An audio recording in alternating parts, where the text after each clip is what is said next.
Non ci dimentichiamo che ci sono aree del mondo nelle quali i nostri immigrati, diciamo che sono partiti già 150 anni fa. Di lì le generazioni successive perdono un po' il contatto e la sfida è un po' proprio quella di far conoscere la storia delle loro famiglie e dei loro avi, e anche quella di attirare giovani che abbiano voglia di venire magari a lavorare per qualche anno nella nostra regione.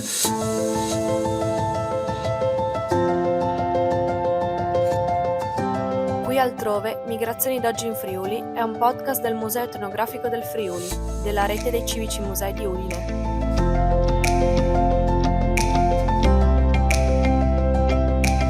In ogni puntata racconteremo insieme ad esperti, professionisti e testimoni storie di migrazioni che hanno coinvolto e coinvolgono ancora oggi il Friuli Venezia Giulia. Sarà un viaggio tra vite, storie e voci di chi parte e chi arriva, ma anche di chi queste ha deciso di ascoltarle e di renderle note, e di chi ancora oggi le mantiene vive, affinché non vengano dimenticate. Io sono Nicole e oggi parleremo di tutte le azioni e i progetti di supporto agli emigrati con l'associazione Giuliani nel Mondo.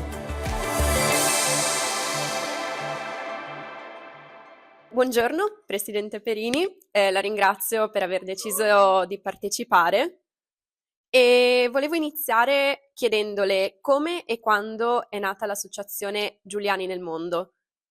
Grazie innanzitutto per questo invito, graditissimo, perché io penso che le nostre associazioni, cioè quelle che riuniscono, diciamo così, i corregionali all'estero, molto spesso siano più conosciute all'estero che nel nostro paese e addirittura nella nostra regione. Quindi il fatto che ci sia un'opportunità di farsi conoscere mi sembra estremamente utile. Dunque, Associazione Giuliani nel Mondo. Quest'anno festeggiamo il 55esimo anniversario dalla fondazione. È stata fondata nel 1970.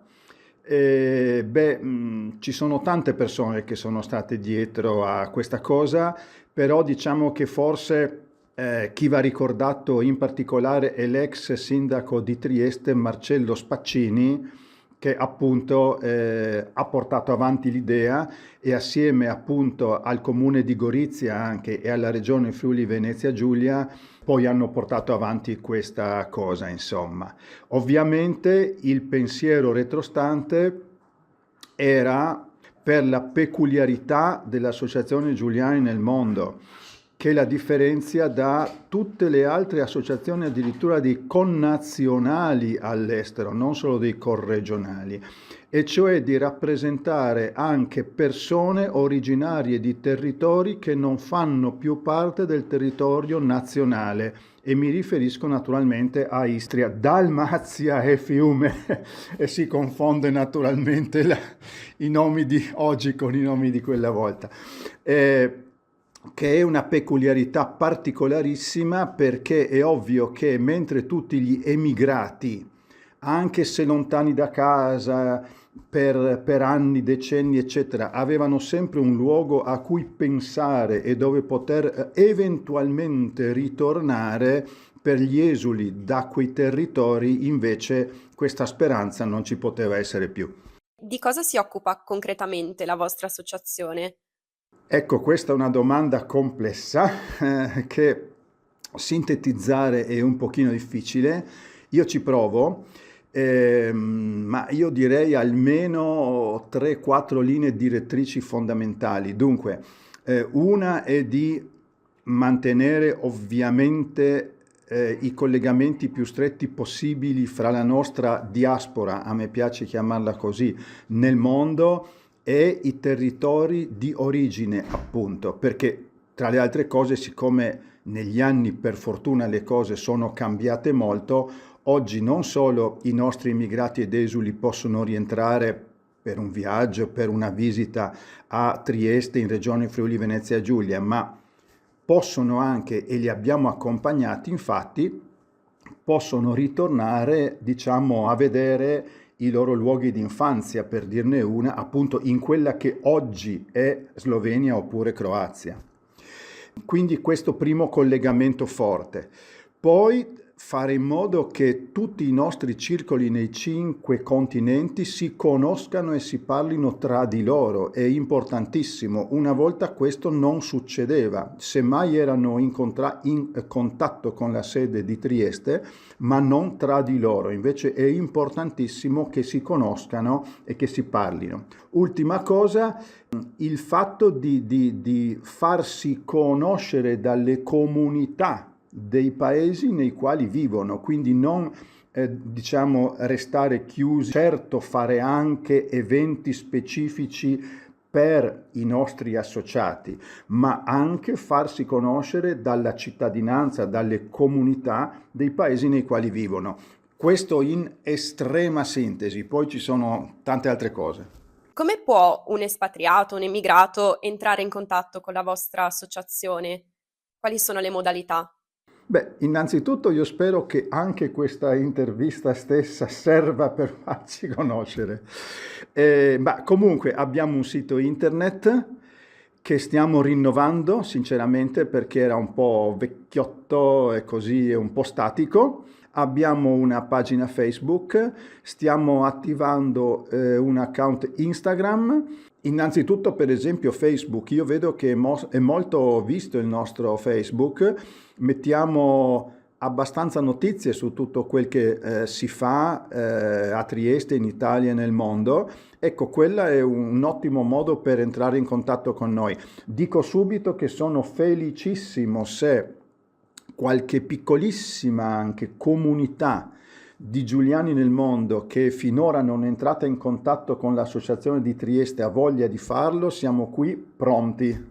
Invece, quali sono le difficoltà che riscontrate nel tenere vivo il legame con le origini e quanto è forte il legame delle persone con la loro patria di origine? Qui bisogna fare una distinzione fondamentale tra la generazione, non dico sempre solo proprio degli emigrati, cioè quelli proprio che sono partiti qui dalle nostre terre. Quelli è ovvio che hanno un legame estremamente forte e non c'è bisogno né di raggiungerli né di rafforzare, ecco. Invece pian piano è evidente che con le successive generazioni non ci dimentichiamo che ci sono aree del mondo nelle quali i nostri immigrati diciamo che sono partiti già 150 anni fa e quindi lì le generazioni successive piano piano inevitabilmente perdono un po' il contatto, diciamo così, e la sfida è un po' proprio quella, un po' di far conoscere la storia delle loro famiglie e dei loro avi. Un po' la sfida può essere anche quella di attirarli, si parla tanto di attirare cervelli, talenti, noi tentiamo di fare un pochino nel nostro piccolo anche quello, quindi di attirare giovani che abbiano voglia di venire magari a lavorare per qualche anno nella nostra regione e qualche cosa sta già succedendo. A proposito di questo, volevo appunto chiederle, secondo lei, come è cambiata negli anni la relazione di questi espatriati, appunto anche delle seconde generazioni, con la vostra associazione o in generale anche con tutte le altre associazioni che si occupano appunto di questo tema? Dunque, sull'evoluzione nel corso degli anni non posso dire tantissimo perché io sono stato eletto presidente dell'Associazione Giuliani del Mondo poco più di un anno fa. Anche se ho conosciuto sempre abbastanza da vicino la storia dell'associazione, diciamo così, però non c'ero proprio dentro, ecco. Adesso me ne sto occupando praticamente a tempo pieno. E sì, appunto, è evidente che bisogna usare tecniche diverse. Con i nostri anziani funzionano determinate tecniche, diciamo così, e non c'è neanche bisogno di usare le tecniche, nel senso che sono loro sempre che ci scrivono, che ci contattano, che ci chiedono. Ecco, con i più giovani più si va in là con le generazioni degli immigrati e degli esuli originari, diciamo così, più bisogna usare delle tecniche diverse. In primo luogo l'uso delle lingue. Ecco, non possiamo pensare di raggiungerli usando soltanto l'italiano, perché questo purtroppo non è realistico. Quindi dobbiamo usare inglese, spagnolo, portoghese e magari qualcos'altro ancora. E poi ovviamente, come dire, rendere l'associazione attrattiva anche per loro con delle attività che magari non sono esattamente le stesse di quelle con le quali teniamo in contatto con le persone anziane. Sta succedendo una cosa molto bella, che vari nostri circoli nel mondo incominciano ad avere al loro interno una sezione giovani con dei programmi di attività differenziati durante l'anno per le persone più mature, diciamo così, e per i più giovani, quindi con due, diciamo, programmi di attività paralleli e, non so, un paio di eventi, 2 o 3 eventi durante l'anno in cui si riuniscono tutti invece. Ad esempio, quali potrebbero essere questi eventi? Sono già stati realizzati oppure sono in fase di realizzazione? I giovani fanno le cose che interessano naturalmente ai giovani, appunto, e tra queste anche, se sono in Europa è tutto facile perché con i programmi Erasmus, eccetera, è tutto facile. Se sono in altri continenti, comunque hanno molto interesse e per i programmi di studio, poi dipende naturalmente dal continente nel quale vivono. Ci sono continenti nei quali i giovani sono più interessati a delle possibilità di venire a lavorare o studiare o in Italia o nella nostra regione, continenti nei quali, diciamo così, questo interesse è più debole. E si capisce benissimo perché se sono continenti o paesi nei quali le opportunità sono già piuttosto forti, è chiaro che l'interesse di venire qui è un po' inferiore. Però poi subentra, diciamo così, se ci lavoriamo un po' e noi tentiamo di farlo, di, come dire, suscitare curiosità per la storia dei loro avi, perché molto spesso sanno poco se non quasi niente. E anche l'anno scorso abbiamo avuto un'esperienza straordinaria con un gruppo di 8 giovani che sono stati qui per circa una settimana, insomma, e hanno scoperto delle cose che non conoscevano assolutamente, ma le hanno vissute con un tale interesse che alla fine, agli ultimissimi giorni, ci facevano delle domande così particolareggiate, profonde, eccetera, che era complicato rispondere perché avremmo avuto bisogno di ore ed ore per rispondere. Quindi veramente, veramente complimenti a quei giovani. Qual è il valore o i valori cardine con cui volete portare avanti il vostro lavoro? Questa è chiaramente forse la domanda più complicata, no? Innanzitutto noi siamo reduci ovviamente dalla commemorazione della giornata della memoria e del giorno del ricordo. Tutti e due sono molto, molto, molto vissuti, molto partecipati dalle nostre comunità che hanno avuto esperienze diverse ma drammatiche su entrambi i fronti. Quindi da un lato non dimenticare il passato in un'ottica però di impegnarsi ai noi, visto quello che sta succedendo nel mondo, perché non succeda più. Questa è la logica, raccontare ai giovani che cos'è successo per tentare di fare in modo che non succeda più. E ripeto, quel che sta succedendo nel mondo in questo periodo purtroppo ci preoccupa molto. Questa è una prima linea. Ovviamente mantenere appunto un grosso raccordo con, purtroppo, i pochi ormai emigrati esuli originari che abbiamo nel mondo, nel senso che chi è veramente partito dalle nostre terre, purtroppo sono sempre di meno, insomma, per evidenti motivi anagrafici. Però, ecco, facciamo tutto il possibile per mantenere il raccordo con loro finché ci sono. Non è bello dir questo, ma insomma se ne rendono conto tutti. E raccogliere le loro testimonianze perché non vadano perse. Con i giovani appunto discorso completamente diverso, comunque abbiamo riscontrato che molti giovani, anche delle generazioni successive, hanno voglia di riscoprire i collegamenti con il nostro paese, hanno voglia di venire in visita, hanno voglia di riscoprirne la lingua, ecco per esempio di seguire dei corsi, magari non so, online, eccetera, ma pian piano di riscoprire la lingua dei loro avi. Però con i giovani penso che effettivamente la tecnica vincente, diciamo così, è quella di capire le loro esigenze e se fosse possibile stimolare. Ci stiamo provando e nel nostro piccolo ci stiamo un pochino riuscendo, insomma, incentivare quella che si dice la circolazione dei cervelli.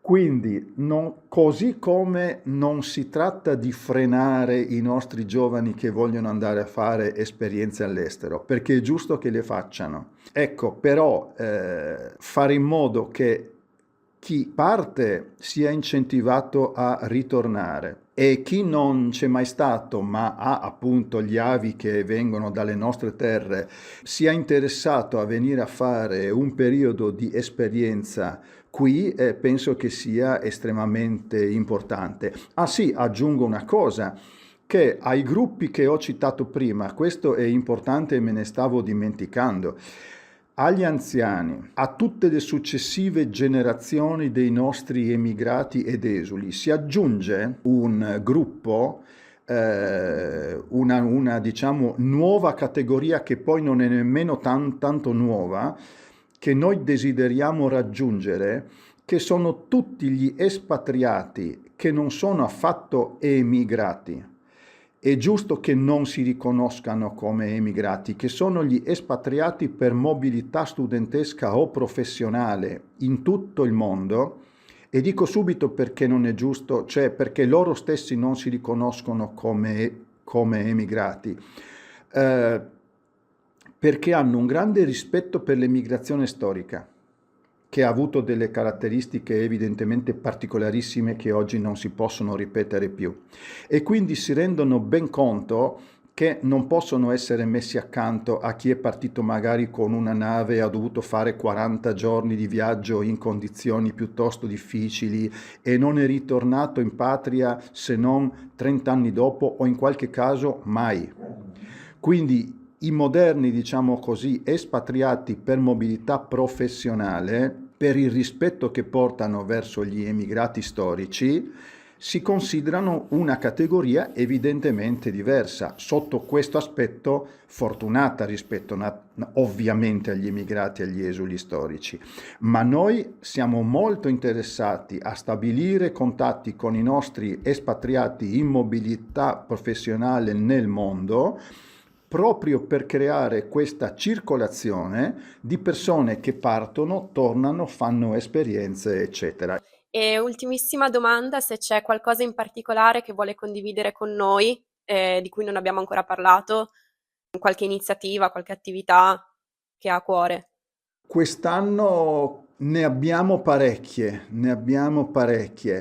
Io quest'anno direi sicuramente la celebrazione per i 55 anni dalla fondazione dell'Associazione Giuliani nel mondo. I 55 anni non sono evidentemente un anniversario tondo, non sono né 50 né 60, però siccome i 50 anni sono caduti purtroppo in pieno Covid, non si è potuto praticamente festeggiare niente, e allora recuperiamo in occasione dei 55 quello che non si è potuto fare o che si è fatto in tono molto minore durante il Covid. Ecco, questa è la prima cosa, e stiamo tentando di avere una significativa rappresentanza in regione in quell'occasione dei giovani, appunto, quindi delle successive generazioni e degli anziani anche. Questa è una prima cosa che ci sta molto a cuore. E poi sì, io forse metterei l'accento proprio appunto sul programma di attrazione di cervelli e talenti dal mondo, che quest'anno sarà alla sua terza edizione, e che diciamo ha avuto il plauso anche della Regione Friuli Venezia Giulia e quest'anno, come dire, si inserisce nell'alveo di un'iniziativa della stessa Regione Friuli Venezia Giulia che assomiglia molto, quindi proprio ad un discorso di tentativo di interfacciare le carenze di certe professionalità nella nostra regione con la disponibilità di queste stesse professionalità da parte di appunto successive generazioni dei nostri immigrati ed esuli. Quindi siamo molto orgogliosi che noi siamo già al 3° anno di questo piccolo progetto che è stato sposato e nel quale abbiamo grosse speranze. Bene, la ringrazio infinitamente, è stato veramente una bellissima chiacchierata. Grazie per la sua testimonianza. Grazie a lei e al Museo Etnografico del Friuli.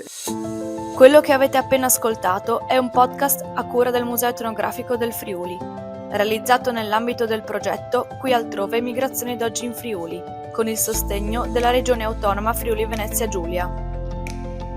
Potete visitare la mostra collegata al progetto presso il Museo Etnografico del Friuli dal 31 maggio al 28 settembre 2025.